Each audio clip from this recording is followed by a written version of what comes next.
Welcome back to ESBR Boxing's YouTube channel. It's me, Niall. Delighted as always to be joined by Danny, and we're here reacting to what we've just seen from Bournemouth as ALOYS Jr. has prevailed against ELLIS ZORRO by unanimous decision over 10 rounds at cruiserweight. And yeah, it was an interesting one. It was a lot closer than I think a lot of people expected it to be. Zorro made it tricky all night for ALOYS Jr. and yeah, some interesting scorecards and maybe an interesting winner.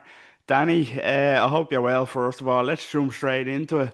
As I said, a harder night's work for Aloys Jr. than a lot of people expected, than the bookmakers expected, but he does get the job done.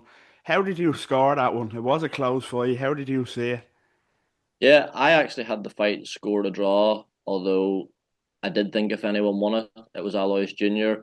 Although saying that, Ellis Zorro did outperform my expectations, I thought, as most people did, and you alluded to the bookmakers as well. I thought Aloys Jr. would get a stoppage here. The movement of Zorro just proved to be a bit much for him, befuddled him.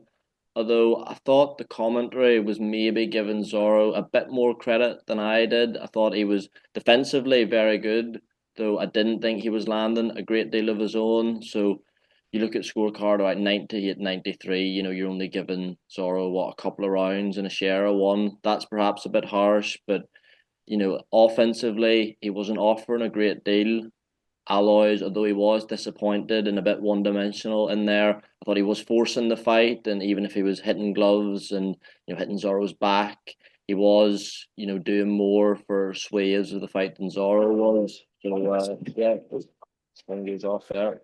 So for me, I thought if anyone's won it, it was Junior Alloys Junior, but I actually had it scored a draw. Yeah, interesting. I think I had it scored a draw myself, but personally, I wouldn't have argued if it went either way. I think the 98-93 card is a joke. I think no matter who won it, I think that is a bit too far. But it is a good point that you make, and that Zorro. And I think Barry Jones alluded to this on commentary as well. Maybe kind of just because he was performing better than expected, maybe doesn't mean that he was doing enough to win the rounds. He did box well, nice jab, but he was very defensive at times. I just thought it was a massively frustrating second half of the fight for Aloys Jr. It was a real fight of two halves. I thought the second half of the fight, as you said, he looked one-dimensional. He looked so flat-footed, just following Zorro around the ring. But then again, as you say, he was the one that was pushing the pace of the fight. There wouldn't really been a fight without Aloys Jr. in that case. But yeah, he looked tentative to let his hands go in the second half of the fight. Whether that was a conditioning thing or who knows. But yeah, he gets it done. Um, as I said, 98, 93 is a little bit wide, in my opinion, but he gets it done, and I don't think it was a performance to warrant the wearing of the crown after the fight. Anyway, I'll tell you that. That was a bit frustrating, but sure, look, he moves on. Of course, on a big winning streak now since his pro debut loss. And a lot's kind of expected of Aloys Jr. So before we wrap up, I want to get your opinion on what you think his ceiling is. He was underwhelming tonight, but what is his ceiling? Can he be British champion and then push on to European and even world title challenges? I think he's so young, Aloys Jr., isn't he? What, like 22, 23 or something like that? So you've got an eternity to work with what he has. And he does have clearly natural power. He's athletic, though there are perhaps some maybe physical drawbacks as well. He does have incredibly slow feet. We saw the night you touched on gas tank concerns. I think under Frank Warren and Queensbury, who's been able to guide fighters, very well. What he's done for the likes of Anthony Yard, even Daniel Dubois, the rebuild he got him. He's shown he can maneuver fighters into good positions.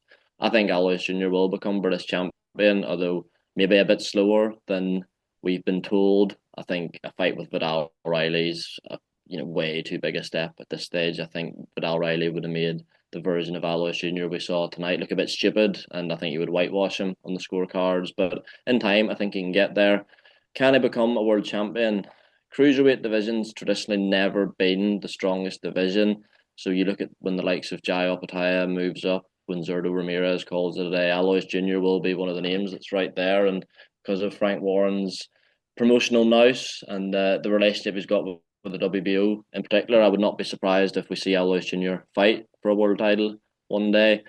Can he win one? Probably too soon to say. I think it's definitely back to the drawing board, even with the victory tonight. That'll be a bit of a wake up call because of some of the what we now know is hyperbole that was being spouted about him. I think there's still a lot of learning left to be done. But as I say, a lot of good natural attributes there to work with. So I definitely wouldn't say he definitely won't win one. What do you think? Yeah, it's again very hard to disagree with what you said there. I think, you know, you made a good point in saying he is young. He has, big positive attributes in terms of his strength and his punching power, clearly very heavy-handed. But tonight, what tonight proved is that a British title is too big of a step. Too big of a step. I think Vidal Riley, as you said, would beat him if they fought now. So, maybe a bit more time, to kind of steady the ship on the hyperbole of Aloys Jr. because he was very underwhelming tonight for me. But he did get the job done, and as you said, I think when the likes of an Opatoya or Ramirez retires, he could be thereabouts in years to come. But yeah, it's a long way away yet. But I'm curious to see what he does next. You mentioned just another quick one. You mentioned Vidal Riley would beat him, which I agree.